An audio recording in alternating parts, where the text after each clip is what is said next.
Y esa palabrita modernización es la que yo supongo que muchos estarán pensando qué significa modernizar actas, ¿no? Entonces, el tema que presento ahora tiene ese propósito, o es el pretexto para tratar el tema que es tan de la profesión porque nosotros nos dedicamos principalmente, entre otras cosas, pero eso siempre ha sido un tema principal, al tema de la utilización de los recursos pesqueros y para dedicarlos al consumo humano, es decir, dedicarlos a hacer alimentos. Y la esencia de un alimento no solo es que sea nutritivo, sino que sea seguro sanitariamente, que a veces nos olvidamos en nuestro país que solo nos preocupa que los alimentos y las comidas sean ricas. Eso es nuestra preocupación primero. La comida sea rica, no importa que comamos un ceviche de carretilla, ¿no? Entonces, el tema que yo trato ahora es usar el acta de modernización como referencia y después para traer a colación nuestra situación actual, ¿no? Entonces, para esto, primero vamos para ver de qué modernización hablamos, tenemos que hablar de lo que existía. Estamos hablando de las leyes en Estados Unidos y cómo esta acta ha afectado en Estados Unidos a la industria de alimentos y pesquera también, y su influencia en nuestro país, especialmente aquellos que están comprometidos en exportaciones, ¿no? Entonces, tenemos, o sea que en principio voy a tratar, es un campo muy amplio, voy a tratar de ser lo más corto posible, primero hacer una exposición sucinta, lo más sucinta que se pueda, de lo que existía en Estados Unidos hasta antes de aprobar esta modernización. ¿De qué? ¿De la legislación o de qué cosa? ¿De qué cosa está modernizándose? Y finalmente, después de esta exposición de lo que es de la legislación en Estados Unidos, del sistema, vamos a decir, del sistema de protección de los consumidores en el campo de los alimentos, el sistema de protección que tiene varias actividades y acciones, resumiremos rápidamente las partes esenciales de esta acta. Y finalmente, de repente, si tenemos tiempo, podemos hacer un conversatorio sobre la influencia en el país. En principio, diremos que el sistema de protección de la salud pública de los habitantes americanos es un sistema muy complejo. En principio, hay organizaciones dedicadas a la protección desde hace 200 años, que han evolucionado.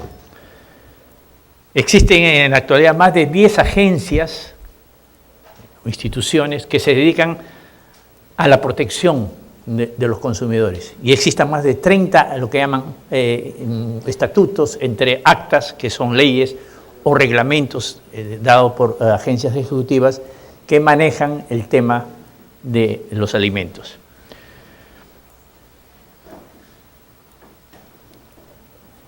Durante estos 200 años, que por supuesto hace 200 años era una cosa muy primitiva y muy localizada dentro de la estructura de ya los Estados Unidos como país, como una federación de estados, era una cosa incipiente, ha habido una evolución de la legislación.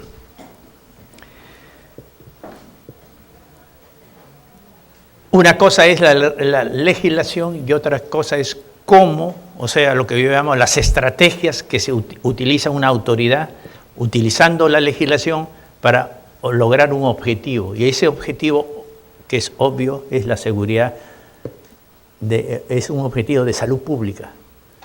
Lograr que los habitantes del país no sufran enfermedades o sufran daños por el consumo de alimentos. Sin embargo,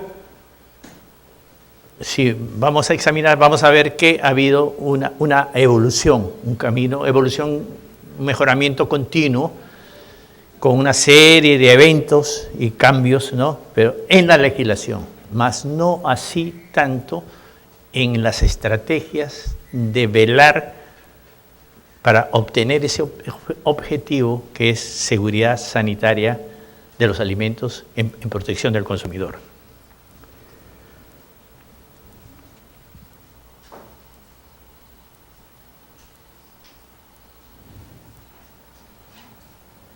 Entonces, aquí están los objetivos que he mencionado: describir el sistema que existía antes de la ley del acta de inocuidad, describir el acta y finalmente examinar su efecto en el país.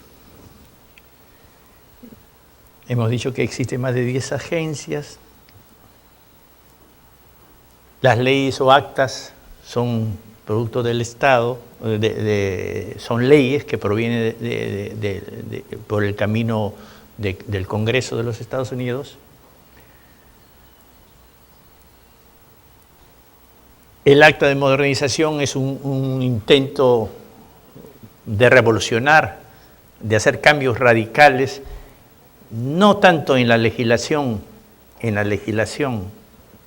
que está escrita y que ha evolucionado paso a paso después de muchas discusiones, sino de las estrategias, o sea, de la gestión. Ya es la gestión del Estado en lograr los objetivos de la legislación. ¿Qué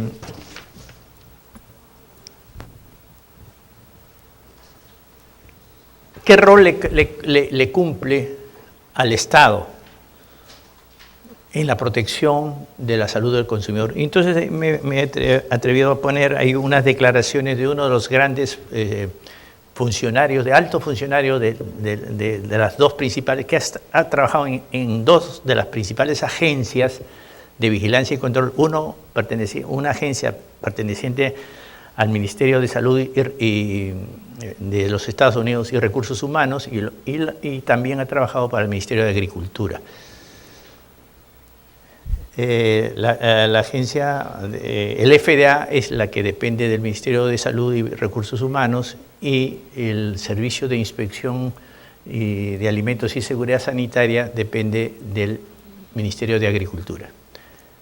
FDA maneja la mayor parte de los alimentos y Agricultura maneja solamente carnes y pollos. En este caso, el acta de modernización solamente trata de las funciones de la agencia principal, o sea, de la Administración de Alimentos y Medicinas, o drogas, como se llama, ¿no? Aquí menciono un concepto muy interesante mencionado por este funcionario, que dice así: como el mercado no puede proporcionar el grado de bien público que representa la seguridad de los alimentos, como el mercado no puede, en la medida que el consumidor quiere y está dispuesto a pagar, porque no es un asunto infinito, ¿no? Ese bien público de seguridad, cuando nosotros vamos a comprar un alimento, queremos que el alimento no nos haga daño, y estamos nosotros exigiendo eso. Queremos un producto seguro, pero infinitamente seguro tal vez cueste mucho, ¿no? Siempre va a haber tal vez algún peligro. Entonces, este concepto dice: como el mercado no puede proporcionar el grado de bien público que representa la seguridad de los alimentos en la medida que quiere el consumidor y está dispuesto a pagar, este bien puede ser proporcionado como mediante normas regulatorias a las cuales las empresas se deben sujetar y responsabilizar. La responsabilidad regulatoria reemplaza a aquella que el mercado no puede adecuadamente proporcionar. O sea, esa es la participación del Estado. ¿Por qué? Porque todos nosotros somos responsables de nuestros actos. La industria, individualmente somos responsables. Si hacemos un daño a alguien, nosotros debemos pagar ese daño, debemos afrontar eso, ¿no? Pero hay una lógica que dice, bueno, no podemos, el Estado protege a sus consumidores y no debe esperar, como está pasando en este momento. Yo lo hemos visto en programas de alimentación infantil, que sucede un caso y vuelve a suceder otro caso, y vuelve a suceder otro caso, y vuelve a suceder otro caso, y uno dice, ¿qué pasa, no? O sea, el Estado tiene responsabilidad y debe empezar a establecer normas, regulaciones, procedimientos para asegurarle al consumidor productos sanos, seguros y adecuados para el consumo, ¿no?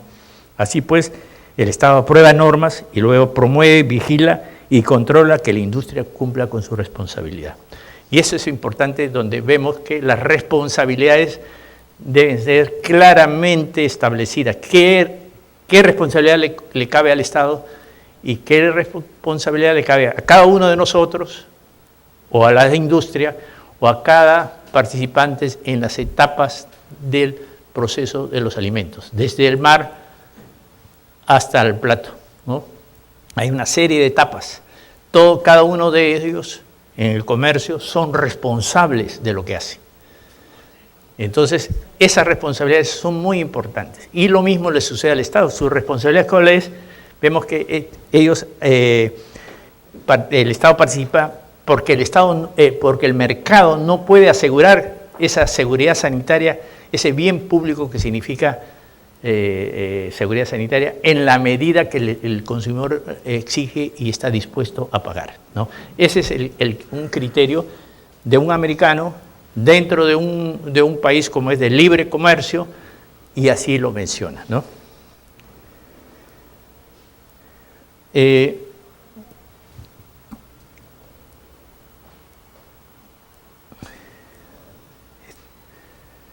La administración, el FDA es la agencia principal que controla prácticamente todos los alimentos, menos, hemos dicho, carnes y pollos y productos derivados de los huevos. Todo el resto está en manos de el FDA, inclusive pescado, ¿no? Y productos pesqueros.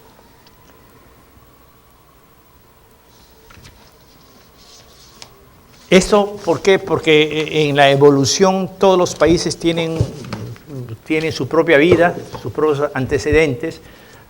Originalmente las unidades, o sea, los organismos encargados de velar porque los alimentos sean seguros, la palabra seguridad se acerca mucho a inocuidad, a seguridad alimentaria o seguridad sanitaria de los alimentos. Todos esos términos son empleados en los distintos textos cuando uno habla de alimentos y a veces no coincide de la traducción del inglés al español, ¿no? Algo inocuo es algo que no hace daño, pero nada es inocuo. Un alimento puede ser inocuo, pero en la producción industrial, en la producción de todo un país, en la producción de ese alimento a nivel mundial, siempre hay casos. Por más que se trate de asegurar, hacer seguro el producto, siempre a veces hay fallas, ¿no? Por eso yo uso particularmente el término seguridad sanitaria. La palabra seguridad implica un riesgo ahí. Algo es seguro, pero no infinito, ¿no?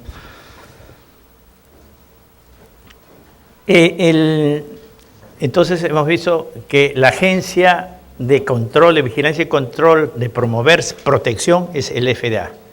Ahora no solo nos vamos a dedicar a eso, porque el acta de modernización a lo cual nos referimos al comienzo se aplica solamente al FDA, no al Departamento de Agricultura y a su servicio de inspección y de seguridad sanitaria del Ministerio de Agricultura, que trabaja con todos los mataderos y plantas de procesamiento de carnes y pollos, ¿no? Ese es otro caso. Pero hay una coordinación siempre. ¿Cuál es la ley? Entonces, ahora hablamos de la ley que maneja prácticamente todos los alimentos, menos carnes y pollos, es el acta el acta federal, porque es a nivel de todos los estados, de alimentos, medicinas y cosméticos, del año 1938, ¿no? Eso me acuerdo mucho porque yo nací ese año, ¿no? Esta acta reemplazó una acta que había sido hecha que tenía solo el nombre de acta de alimentos y cosméticos y medicina del año 1906. O sea, del 6 al año 38 es esa acta, ¿no? Pero que pasa a través a ser manejada por diferentes instituciones hasta que finalmente queda consolidada debajo de Salud Pública, de la entidad, o sea, diríamos el Ministerio de Salud Pública, lo que llama el Departamento de Salud y Servicios Humanos, que es el Ministerio de Salud Pública de los Estados Unidos, ¿no?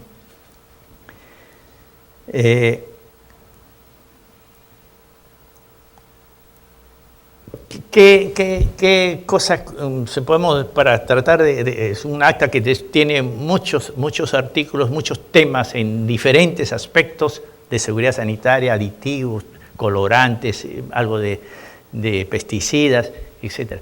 Pero lo más importante, en mi opinión, es dos conceptos que están en esa acta y que devienen también de su origen del 1906, y es la definición de dos conceptos muy importantes y que sobre los cuales prácticamente toda la legislación de los Estados Unidos está en esos dos conceptos: adulteración y fraude económico o etiquetado engañoso, ¿no? Y como estamos hablando solamente de la parte principalmente de salud pública, hablamos de adulteración. O sea, la definición de adulteración se precisa y se establece lo siguiente: ¿Cómo afecta esas definiciones en el comercio de alimentos en los Estados Unidos? La introducción en el comercio interestatal de alimentos calificados como adulterados o mal o engañosamente etiquetados significan actos prohibidos.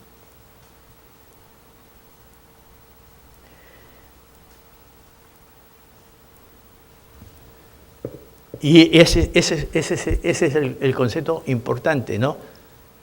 Si un alimento es calificado adulterado, es prohibida su distribución a nivel, porque como estas leyes abarcan a los estados, Estados Unidos es un país federado, que cada estado tiene su propia legislación, pero encima de esa legislación de todos esos estados funcionan ciertas leyes que vienen del Congreso, ¿no?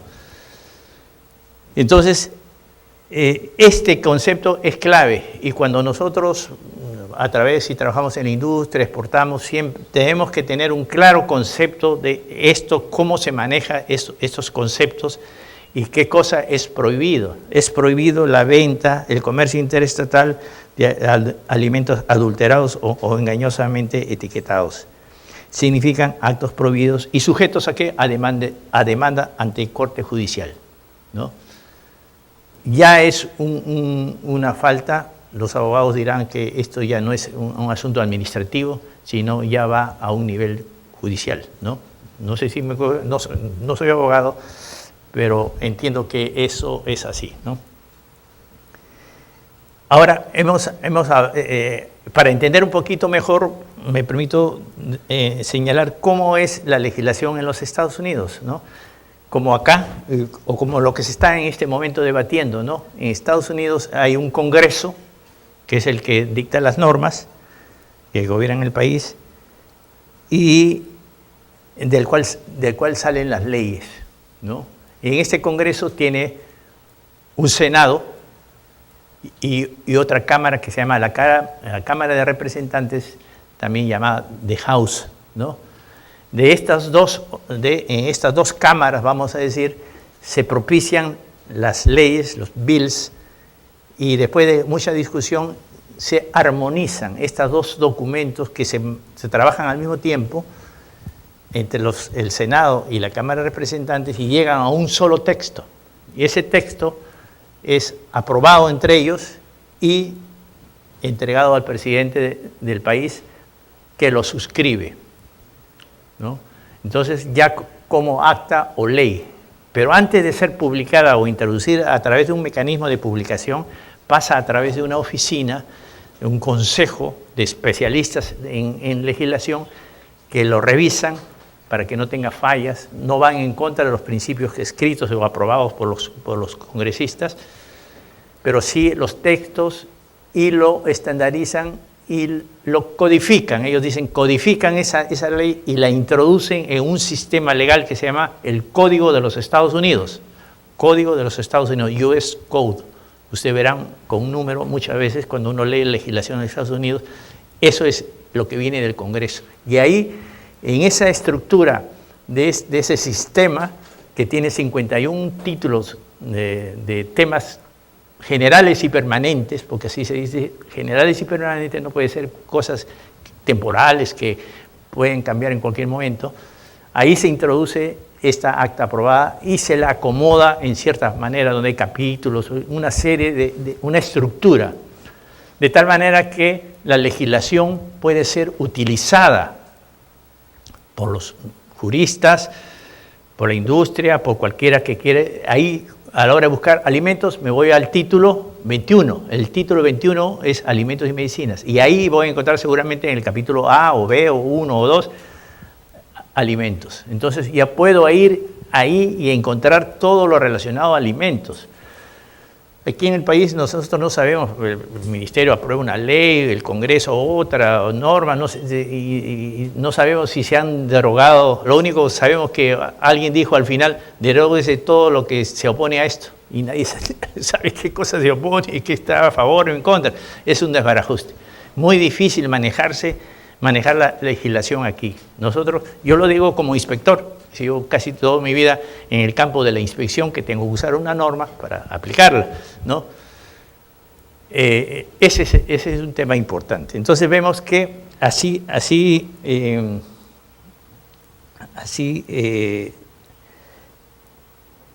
se gestan las normas por el Congreso.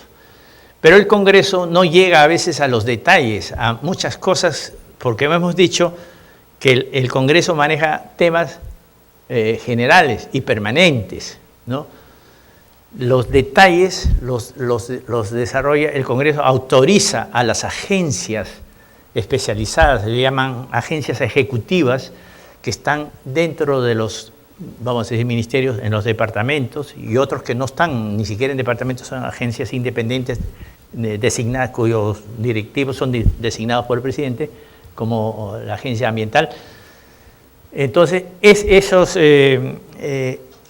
encargos, esas leyes ya en el código requieren muchas veces de ser detalladas, y esos detalles ya el Congreso autoriza a estas agencias que desarrollen detalles de esa agencia, ¿no? En este caso, cuando hablamos de esta acta de modernización, ha venido como un encargo del más alto nivel legal, o sea, del Congreso. Pero le ha encargado a la agencia FDA, ustedes requieren hacer esto, tienen que hacer estas normas y deben propiciar esto. Ya les he dado el encaminamiento. Entonces, el acta de modernización no es otra cosa que los resultados del encargo que ha hecho esta acta que viene del Congreso para que ellos regulen, pero no cambien la legislación, las estructuras de los requisitos de salud pública, sino las estrategias o funciones del FDA. Le dice, ustedes deben cambiar y deben hacer así. Entonces,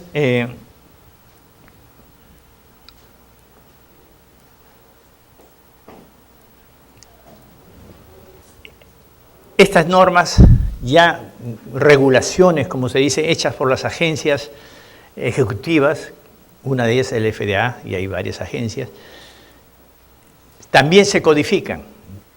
Ellos redactan una propuesta que el Congreso les ha autorizado para que redacten la propuesta, la revisan, la publican y se someten a la opinión pública. Eso es muy importante, porque aquí en el país no.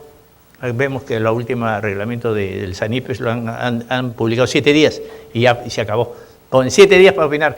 Acá se pasa a veces hasta un año, 18 meses, y tiene que contestar, una vez publicada, tiene que contestar todas las observaciones que se reciben de la población, ¿no? Cuando son documentos que provienen de estas regulaciones, no de las actas, porque obviamente el Congreso de la República, las leyes del Congreso ya han sido armonizadas entre las dos cámaras y han sido además verificadas técnicamente, ¿no?, por un consejo.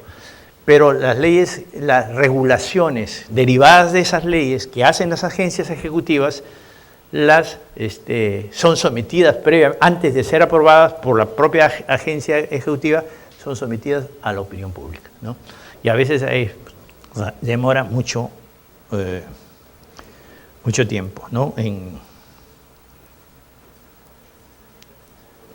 Ahora, la secuencia, cómo se gestiona las leyes, igualmente que aquí en todas partes del mundo, un poco diferente tal vez la Unión Europea, ¿no? Que se formó, es el conjunto de 27 estados y entonces han podido sentarse y cada estado tenía sus propias regulaciones y ha habido un proceso de armonización.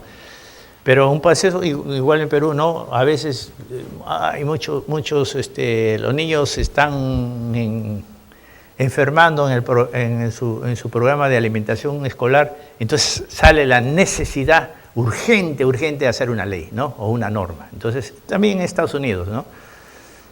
Entonces, las leyes normalmente tienen esa secuencia en el tiempo. No hay una armonía que uno llega hasta acá, después va avanzando y uno se deriva en otro, sino que las leyes aparecen así por necesidad. Por eso decimos, normalmente no existe una racionalidad en el orden y secuencia de la aprobación de la legislación, y esto tampoco sucede en la protección de la salud del consumidor en aquellas leyes, ¿no? Estas leyes o regulaciones responden normalmente a problemas que aparecen repentinamente y así se hace necesario también responder a la solución de estos problemas. Pero para hacer eso se necesita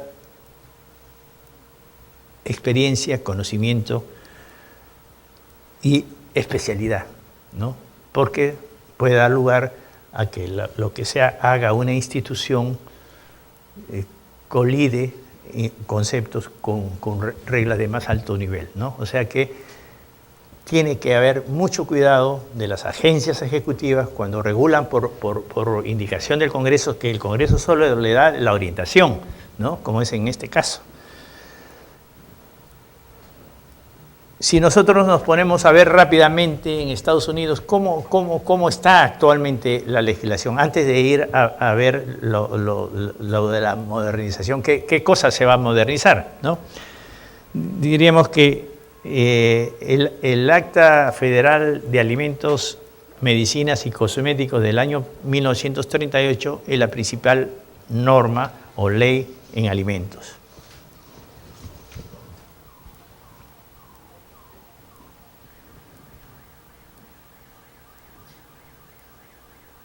Y en esa ley contempla, entre otras cosas, resumo muy rápidamente, dos conceptos. La ley prohíbe el comercio de productos adulterados y la ley define qué son productos adulterados. Y entre los conceptos fundamentales de un producto adulterado, ¿qué cosa es un producto adulterado? El que contiene sustancias tóxicas y otras contaminaciones que pueden hacer daño a la salud, ¿no?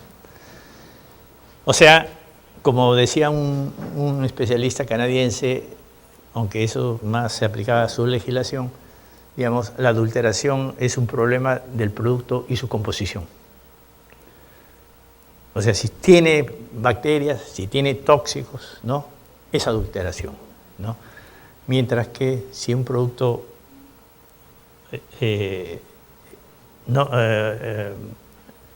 falla en su denominación, es etiquetado defectuoso, ¿no?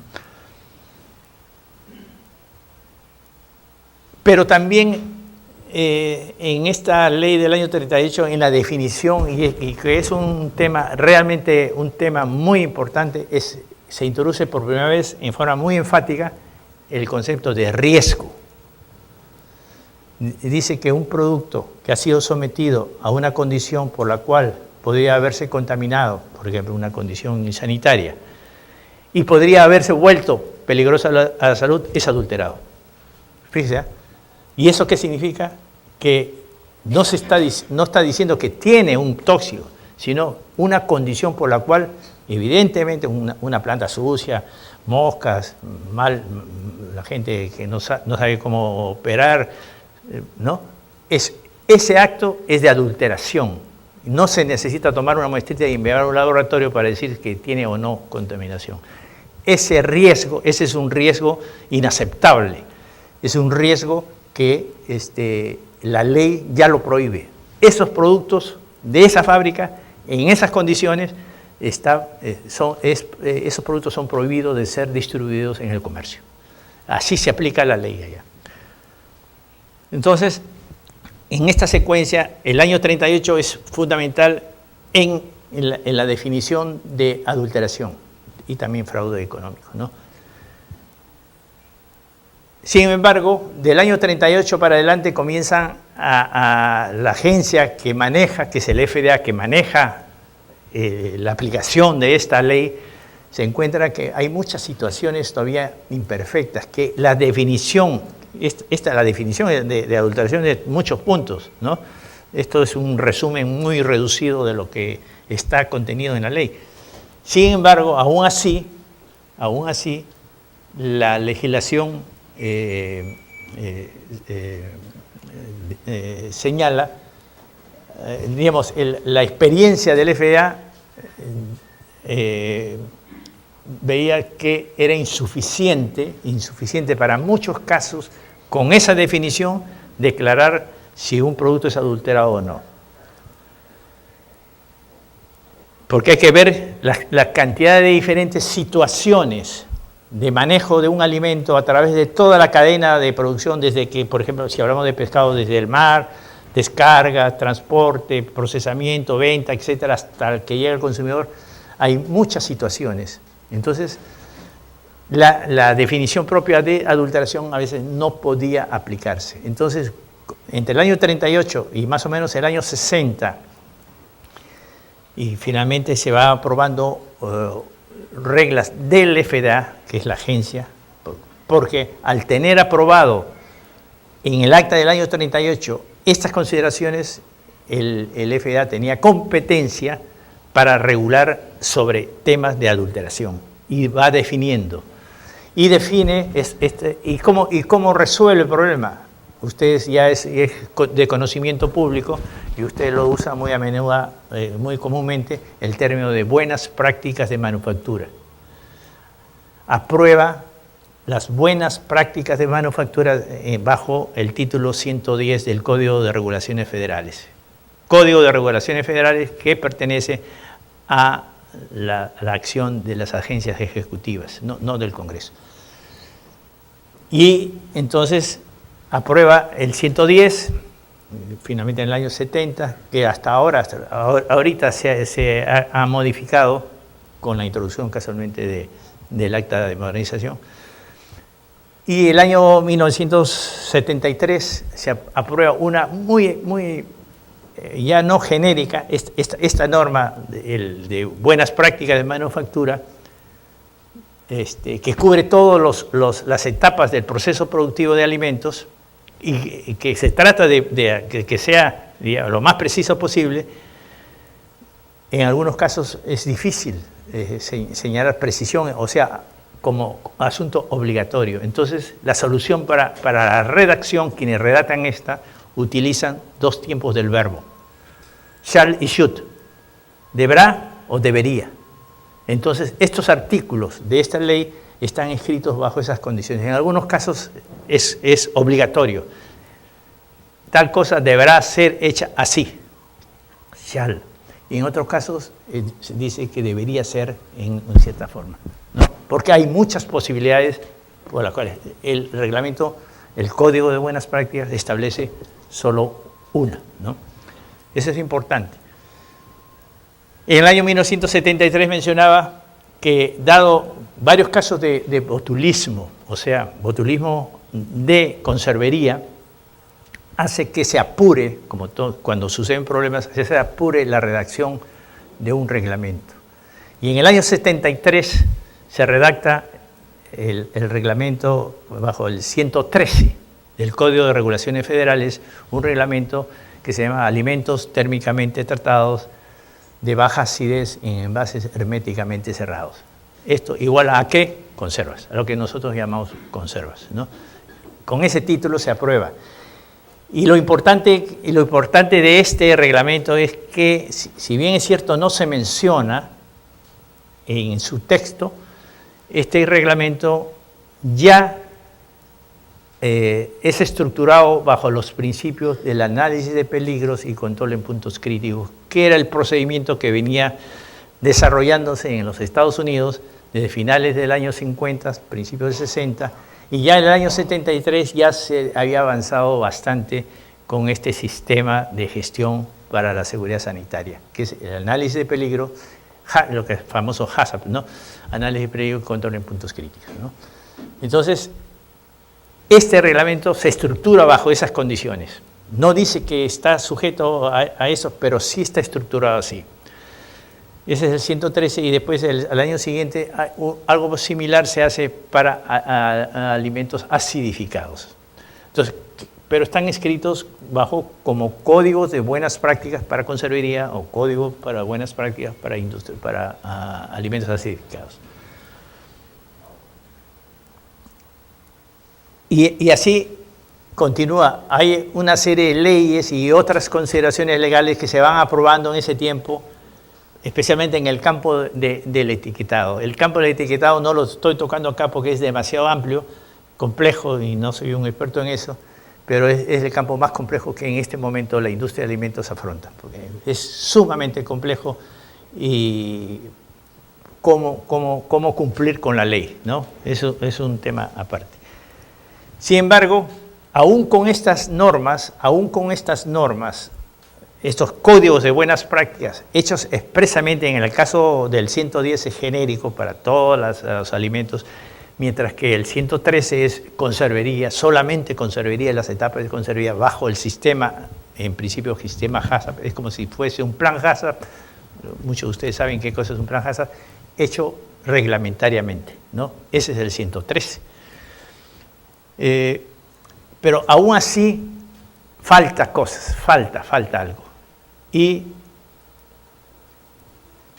este HACCP que se va introduciendo y la industria lo va aceptando y lo va aplicando hasta que el Estado, y en este caso no el Congreso, sino la propia agencia de control que es el FDA, considerando que es competente para regular un sistema de gestión de la calidad sanitaria, es competente porque hubo mucha discusión, tuve oportunidad de manejar algunos documentos cuando he estado trabajando internacionalmente, recibir todas las consultas, las polémicas que había, si el FDA era competente o no para normar y exigirle a la industria un sistema de calidad que algunos de la industria consideran que esa era absoluta responsabilidad de la propia industria. El Estado no tenía por qué decirle cómo manejar sus cosas, ¿no? Pero en este caso, el tema era que se trataba de salud pública. Y como hemos dicho, el Estado interviene, ¿no?, como un asunto especial en salud pública mediante reglamentación para proteger al consumidor. La palabra es protección. O sea, todas esas normas que nosotros trabajamos en estos casos de seguridad sanitaria es de protección principalmente y de promoción de la seguridad sanitaria, ¿no? Y ahí se introduce bajo como en el título 21 del Código Federal, el Código de Regulaciones Federales, en la parte 123, el HACCP, ¿para qué? Para productos de la pesca. Exclusivamente para productos de la pesca. Es el único, es la primera exigencia de un sistema de calidad en el campo de la seguridad sanitaria, se aplica a los pescados. ¿Por qué tanta cosa con los pescados? Porque siempre el pescado y los mariscos han estado, cuando alguien se intoxica, dice, ¿qué comió un pescado? Ya, eso ha sido el problema, ¿no? No han visto que puede haber otras causas, ¿no? El pescado siempre ha estado en la mira de los inspectores y de la opinión pública en general, ¿no? ¿Por qué? Porque, bueno, el pescado siempre llega a puerto después de muchos días, o un día, o muchos días, ¿no? Entonces hay algo que no se sabe qué pasó en el mar y hay de ahí del descarga hasta que llega al consumidor hay muchos pasos, ¿no? Entonces, la palabra, cuando yo comencé a estudiar, había muchísimos años, hace 50 años, la principal preocupación de los bromatólogos era la descomposición, ¿no? Descomposición es el principal problema de los alimentos y de pescado más, ¿no? Y todavía se sigue hablando de descomposición, no de contaminación. El problema de los alimentos es contaminación, principalmente con bacterias, virus y en segundo lugar, algún otro producto tóxico. Pero el problema no es descomposición. Hay productos descompuestos que los comemos y no nos hacen daño. Hay otros que nos sacan ronchas. Y otros, ya en casos extremos, ya no los comemos porque huelen tan mal que no se comen, ¿no? Pero ha habido una evolución en ese sentido en la visión que se ha tenido sobre la seguridad sanitaria de los alimentos. Y por eso ha habido ese cambio. Yo he tenido el gusto y el honor de tener a uno de los mejores microbiólogos del mundo, que es el doctor Fernando Quevedo, de la primera facultad, que estuvo profesor de microbiología, venía de Europa, de doctorado en microbiología en esa época, ¿no? Todavía es profesor de San Marcos, ¿no? Y es el momento en que se hace el cambio de bromatólogos prácticamente a microbiólogos, ¿no? El enfoque más en microbiología que en la composición química. Bueno, ese es un paréntesis.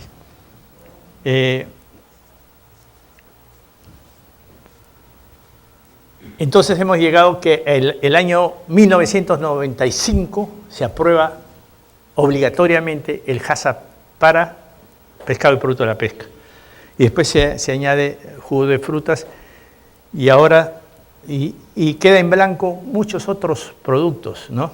Recién el acta del año 2011 hay un avance, una incorporación prácticamente a los productos agrícolas. Los productos agrícolas en este momento ya están dentro de esto, ¿no? Antes de seguir, vamos a hacer rápidamente una definición de adulteración un poquito más amplia de lo que hemos mencionado. Es que un producto adulterado es considerado adulterado cuando contiene sustancias tóxicas que lo pueden volver dañino. Si está en todo o parte sucio, podrido o descompuesto, o no es apto para consumo. Si ha sido preparado bajo condiciones insanitarias que lo podrían haberlo contaminado y así vuelto peligroso a la salud. Eso es riesgo. Ahí por primera vez es algo que se introduce como riesgo. El riesgo, una situación de riesgo inaceptable, es adulteración. Y también hay en el concepto de adulteración ya fuera del campo sanitario, diríamos, es el campo de la integridad del producto. Si yo tengo una harina, compro una harina de maíz o una harina de trigo y tiene 5 o 10% de una harina de menor valor que sea de un otro grano que es de mucho menor valor y lo mezclo y lo vendo y no lo declaro, ¿no? Esa es también adulteración. O sea, la adulteración también tiene una faceta en el campo de la composición o integridad del producto, ¿no? Entonces hay en las definiciones hay una serie de casos, inclusive cómo solucionar casos cuando se mezcla o cuando yo hago un producto de imitación, ¿no? Tengo que poner en la etiqueta imitación, por ejemplo, nosotros y el Estado y él se ha promovido, para mí es un caso de flagrante contradicción a la ley. Repentinamente, como no, las conservas de anchoveta no las podemos vender como anchoveta, a alguien se le ocurrió, ¿por qué no las vendemos como sardinas? Ya pues le cambiamos el nombre, facilísimo, sardinas peruanas, ¿no? Y sin el menor empacho, ahora, yo sé que, por ejemplo, en Estados Unidos no pueden ingresar, porque ese es fraude, ese es producto contra la ley. Los alimentos deben llamarse por su nombre. Tal vez se podría poner la palabra imitación, tal vez. Tenía que negociarse con las autoridades y ver un sistema que funcione. Ahora, no porque no se pueda poner anchoveta, ¿no? ¿Por qué no se puede anchoveta? Porque en inglés anchoveta es anchovy. Y anchovy es un producto salado. O sea, si yo le pongo una conserva anchovy, el consumidor en Estados Unidos va a pensar que es un producto salado. Es como una anchoa, ¿no?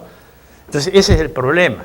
Entonces, para hacer una conserva, como cualquier conserva que está conservado por tratamiento térmico, no por el salado, entonces no funciona comercialmente. Tampoco se ha hecho el intento, ¿no? Pero, en mi opinión, es una falla notoria, aprobada y todo en el Estado, ya pasó por todos los niveles, que es contra los principios generales de etiquetado de los alimentos, ¿no?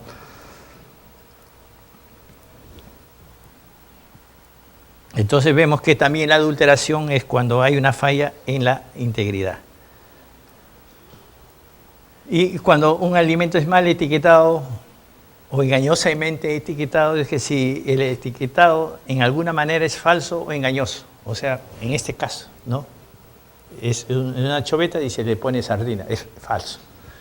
Si se ofrece a la venta con el nombre de otro alimento, por ejemplo, sardina por anchoveta, lo dice la legislación americana. Si es imitación de otro alimento, a no ser que se indique la palabra imitación, ¿no?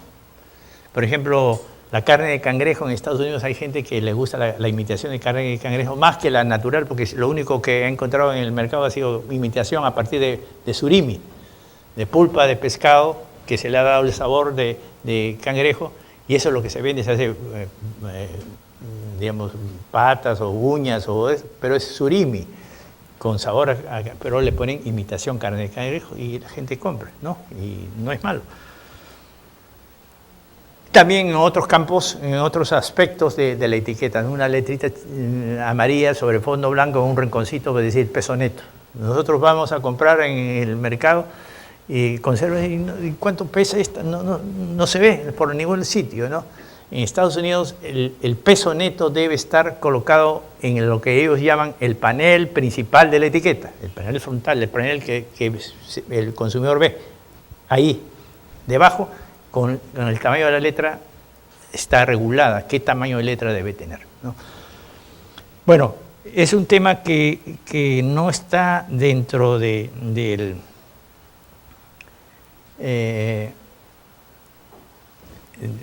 acta de modernización, porque hemos mencionado que está más dirigida a los asuntos sanitarios, ¿no?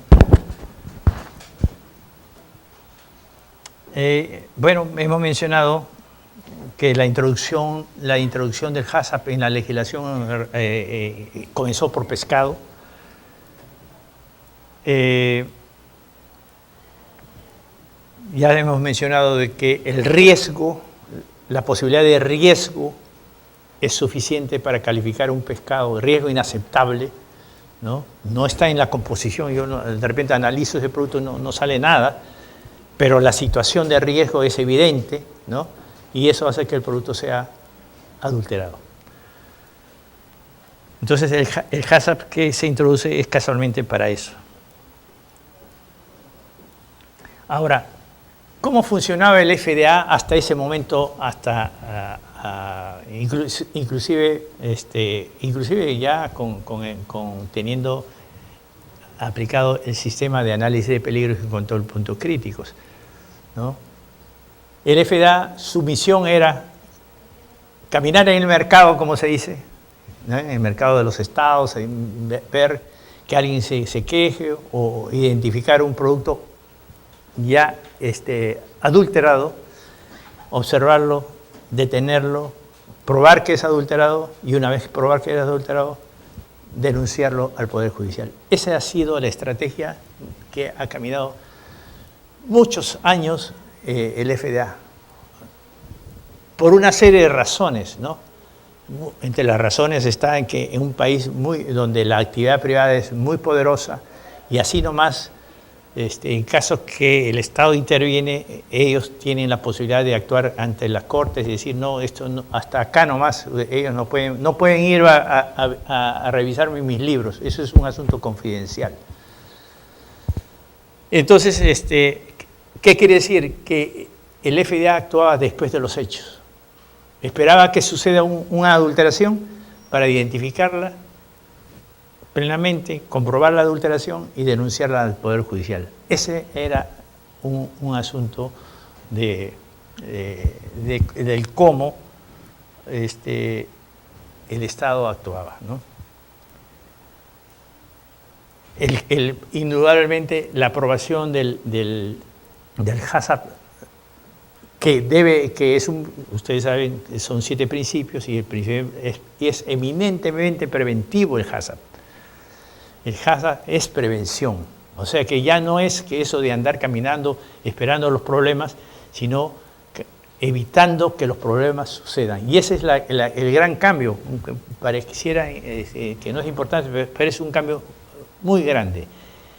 Y por eso la modernización va a eso, a que le cambian la forma de actuar a la agencia principal de control, de vigilancia y control, en protección de la salud pública de los consumidores, ¿no?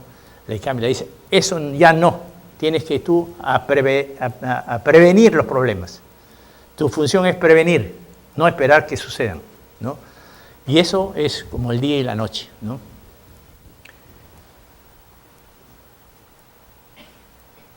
Entonces, como un resumen de esto, vemos que si bien es cierto la legislación sanitaria era adecuada, las estrategias para lograr que el cumplimiento de esa legislación era obsoleta, ya se había quedado en el tiempo. Lo mismo que había mencionado con el tema en el campo veterinario, en el campo del Ministerio de Agricultura, los inspectores veterinarios de los mataderos y plantas de procesamiento de carnes tenían que estar presentes en la línea de proceso y donde pasaban los cuartos de reses. Si no había uno, esto no podía aprobarse esos lotes. O sea, los lotes estaban porque había un veterinario presente. Pero el veterinario no tiene una vista pues, para ver microbios, bacterias, contaminaciones, ¿no? Y más cuando la industria, la función de este Servicio Nacional, el Servicio de Inspección y Control Sanitario toma a su cargo los pollos. Entonces una planta de pollo pasa cada 2 segundos un pollo delante del veterinario, menos pues, ¿no? Sin embargo, este sistema funcionó casi 100 años, desde el principio del siglo. Y los veterinarios, claro, su influencia fue en el campo de la higiene, principalmente higiene, sanidad, pero este criterio de vigilancia, de estar presente, no preventivo, ¿no? No preventivo, ¿no? Entonces, eso es lo que ha cambiado. Y antes ¿cuál era la realidad que había en Estados Unidos? Alrededor de 48 millones de personas, 1 de cada 6 estadounidenses, se enfermen anualmente. 128.000 de esos terminan en hospitales y unos 3.000 mueren anualmente. ¿Por qué? Por enfermedades transmitidas por los alimentos. Esa es una realidad estadística. La gran diferencia con nosotros es que nosotros no tenemos ninguna estadística, ¿no? La gente se muere, bueno, porque se muere, ¿no? Ahí nadie sabe de qué, ¿no? No vamos a las estadísticas, ¿no? No podemos evaluar. Eso es lo que llaman el performance standard, lo que llaman en inglés la norma de desempeño. Esta norma la aplico y quiero ver si funciona o no, y cómo mido que una norma que yo aplique funciona. Y el objetivo de seguridad sanitaria es reducir enfermedades. Si pongo una norma y las enfermedades siguen, ¿no? Por ejemplo, en el caso famoso, que hemos comentado del famoso Qualiwarma, sucede acá. Entonces se supone que se han dado las medidas de solución para esos problemas, pero siguen los problemas. Quiere decir que hay algo que no está funcionando, ¿no? Entonces, que es muy importante. Y por otro lado, Estados Unidos es un país que, por ejemplo, en productos de la pesca, casi el 80% de los productos de mariscos proviene de importación. En promedio, unos 75% entre pescado y mariscos, ¿no? Se importan. Entonces, se importan de 80 países diferentes, de diferentes partes del mundo. Entonces, ¿cómo hacer para asegurar que esos productos que ingresan a los Estados Unidos cumplan con estos principios, estas leyes, regulaciones y todo adecuadamente, ¿no?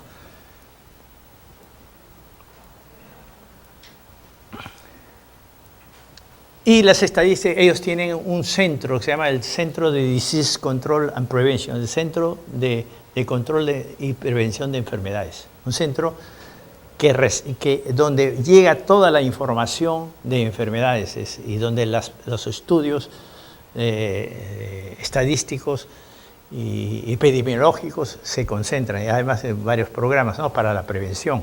Pero no se puede hacer prevención si es que uno no tiene información. Y en los últimos, si uno lee las informaciones en las que ellos tienen, o sea, en los últimos tiempos, si bien es cierto que enfermedades, por ejemplo, el Escherichia coli H7, 157H7, en carne molida, ¿no?, para hacer hamburguesas, ha dado lugar a serios brotes de enfermedades, ¿no?, que producen inclusive síndromes urémicos en niños, que los dejan en mal estado y con diálisis para toda su vida, o lo que lo resta de vida, ¿no?, por contaminación de carnes contaminadas con Escherichia coli, ¿no? Y porque, bueno, entonces los veterinarios veían pasar la carne, moler la carne, sin embargo había niños que se contaminaban, ¿no?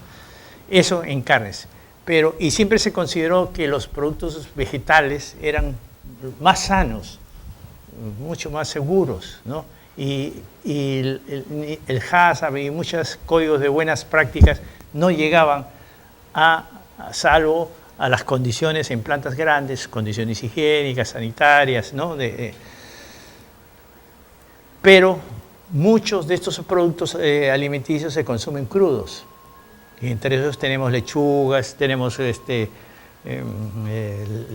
espinacas, que han dado últimamente lugar a brotes, un brote de enfermedades, más de un caso, ¿no? Eso con el objeto de distinguirlos de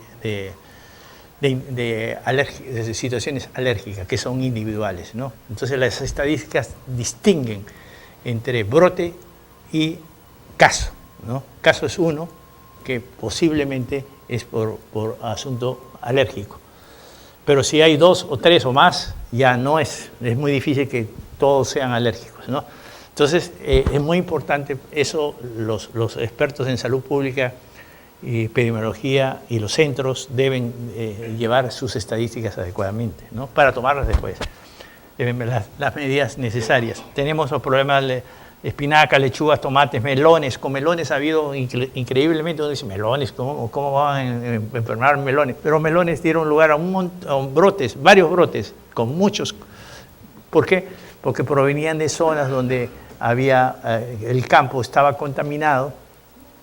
La planta que lo recibía, porque había una planta, no era que del campo se sube un camión y te lo traen a la parada, ¿no? que es un caso tremendo aquí en el Perú, pero así es, ¿no? Llega a la planta, le dan una lavadita, pero una planta vieja que no tenía una buena higiene en sus mesas, de metal viejo, etc. Y entonces el Escherichia coli, uno de esos, estaba en esa planta, y ahí se contaminaba. Cuando alguien corta un melón, contamina el contenido, tanto en casa como en otras plantas de procesamiento o en restaurantes, ¿no?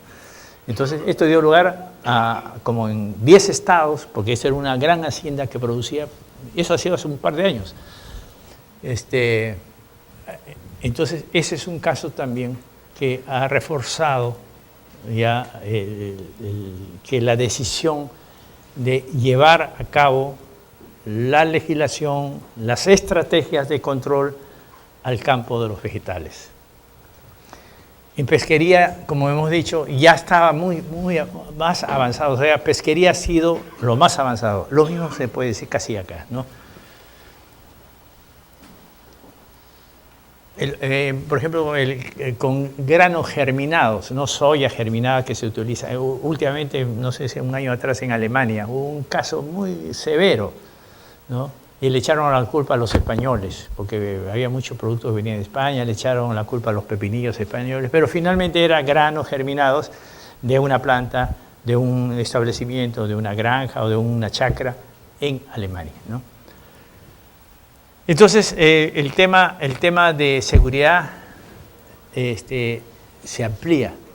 Hay algo que sigue sucediendo, sigue las estadísticas llenándose con información de casos que provienen de alimentos que consideramos que no eran peligrosos, ¿no? En jugos también, ¿no? En muchos sitios en Estados se venden jugos frescos. Y acá lo vemos en los supermercados. Hay unas máquinas que ponen las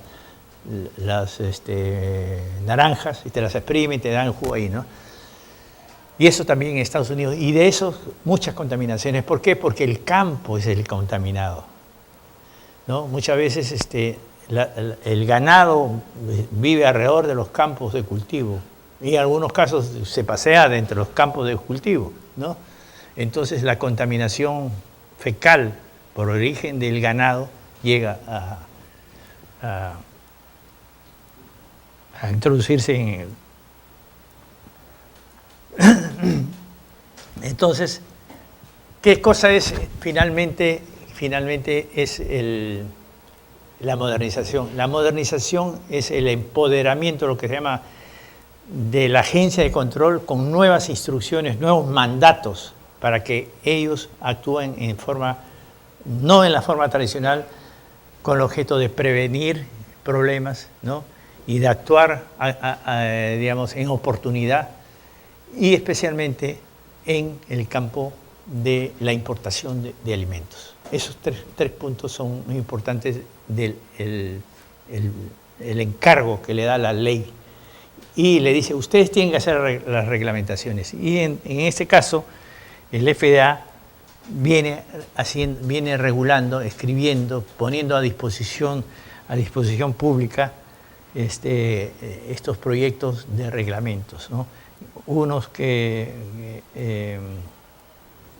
en la prevención, otros inclusive en temas que pareciera tan simples, ¿no? Ustedes tienen que inspeccionar, le dice la ley al FDA. Si era una agencia teóricamente de inspección, pero una cosa es inspección después de los hechos o una inspección para evitar que sucedan problemas, ¿no? O sea, anticiparse. Entonces, ahora ese es el enfoque. Y se le dice al FDA, ustedes tienen que ir a las fábricas y ver su sistema, inspeccionar. Entonces ya es lo que llaman auditorías preventivas para que no sucedan los problemas, ¿no?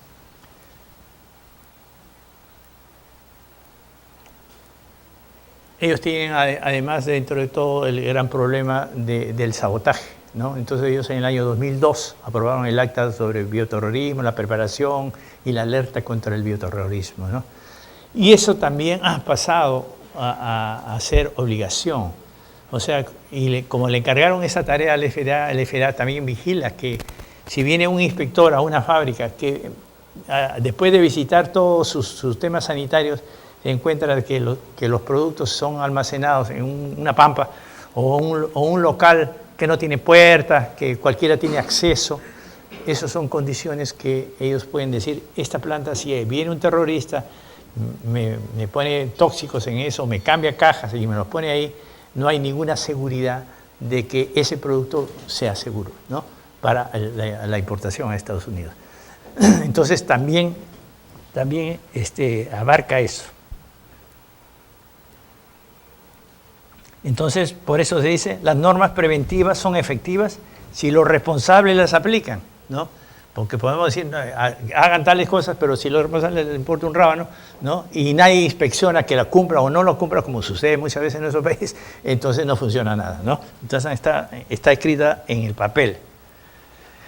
Y esta norma establece ya una cierta frecuencia, le obliga al FDA, que estaba leyendo anteayer, había un informe en el internet, ustedes pueden ingresar el reporte que hace el FDA al Congreso, respondiendo de los encargos que le ha dado. Y muchos datos, ¿no? Inclusive el costo de la inspección, cuál es la diferencia de costo entre una inspección normal y una inspección, porque también dice que los productos de alto riesgo deben ser inspeccionados. Entonces hay toda una definición de qué cosa es un producto de alto riesgo y se supone que ellos deben inspeccionar. Entre otras cosas, el énfasis es a la prevención, y especialmente en el caso que mencionamos de la importación. Bueno, hablamos de los registros, tienen que tener acceso a registros, lo cual en la industria agrícola, de pequeña industria agrícola, yo no creo que en la industria grande, como por ejemplo de espárragos, ¿no?, que ha desarrollado mucho, conservería, además si es conservería ya es otro ambiente, porque ya está controlado eso desde la norma del año 73, ¿no? En pesquería la usamos mucho tiempo atrás. En la pequeña y mediana industria o negocios agrícolas tienen problemas, ¿no? Porque si bien es cierto, no se les exige la norma tener su sistema escrito, sí les exige tener por lo menos registros de algunos controles. Por ejemplo, el agua de regadío, ¿es buena o mala? Tiene que tener un registro. Y ese registro y esa información debe estar disponible al momento que llegue un inspector. Ya sea, ellos están ahora en este sistema, como no tienen plata, felizmente los gringos, no pueden venir muy a menudo, ¿no? Entonces, por eso es que han dado la posibilidad de tercerizar las inspecciones. Las inspecciones las pueden tercerizar igualmente los laboratorios, ¿no? Entonces, la estrategia es preventiva. ¿Cómo hacer prevención, no? Y antes, me recuerdo en la época de Serper, nunca un certificado de Serper era reconocido ni mirado por los americanos, nada, ¿no? Porque ellos eran absolutos, ellos definían un producto en puerto de entrada. Muy tarde para evitar problemas, pero así lo han hecho años de años. En puerto de entrada tomó una muestra, de repente pues era malo el bote, casi todo, pero justo tomaron muestras buenas, entonces pasó, ¿no? Y por eso ha habido casos de botulismo, ¿no?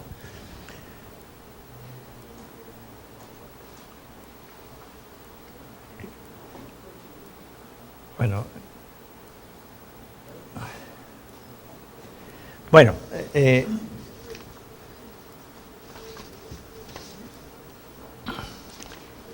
finalmente vemos de que el énfasis de la modernización ha sido ¿en qué campo? En el campo de las funciones del FDA, no en el campo de la legislación sanitaria, ¿no?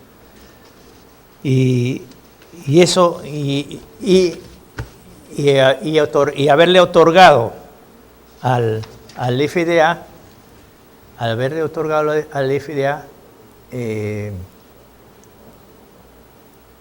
capacidad para regular en muchos casos, en muchos aspectos, ¿no? Inclusive recibir informes, fíjese, de inspecciones de terceros privados o de un país extranjero. Por supuesto, previamente un acuerdo, ¿no? Con acuerdos, que era un asunto impensable hasta hace unos años, ¿no? Ahora ellos están aceptando que para determinar, tienen un lote detenido en puerto de entrada con una sospecha, entonces pueden recibir una información del país de origen de una entidad privada acreditada, entonces viene toda la acreditación de la inspección y de laboratorios, ¿no? O sea, se abre el panorama con el objetivo de asegurar calidad.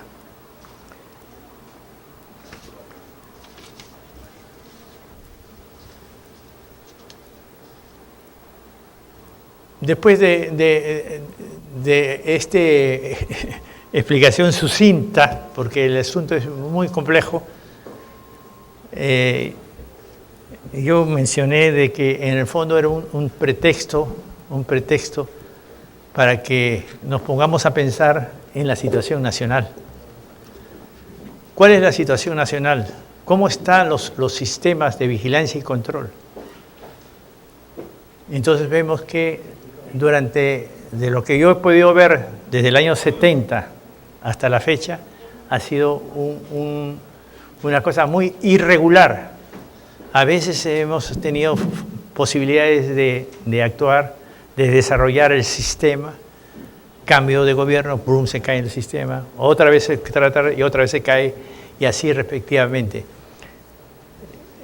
Normalmente este tipo de función de protección de la salud pública requiere personal permanente, estable, que con los años, la experiencia, realmente se comprometan, se identifiquen con los problemas, se perfeccionen para tener sistemas que deben ser siempre evolutivos, tanto en legislación como en estrategias, ¿no? Esos dos campos, evolutivos en regulaciones, que para nosotros es más fácil usar lo que hay en el mundo, ¿no? No tenemos que inventar la pólvora, pero sí en estrategias dadas las particulares circunstancias del país, ¿no?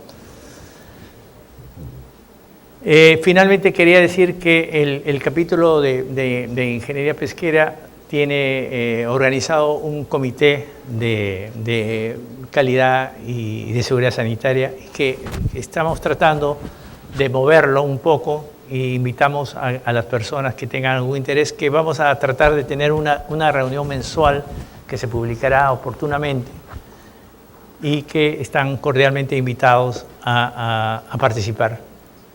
Y con eso creo que cerramos la charla. Gracias.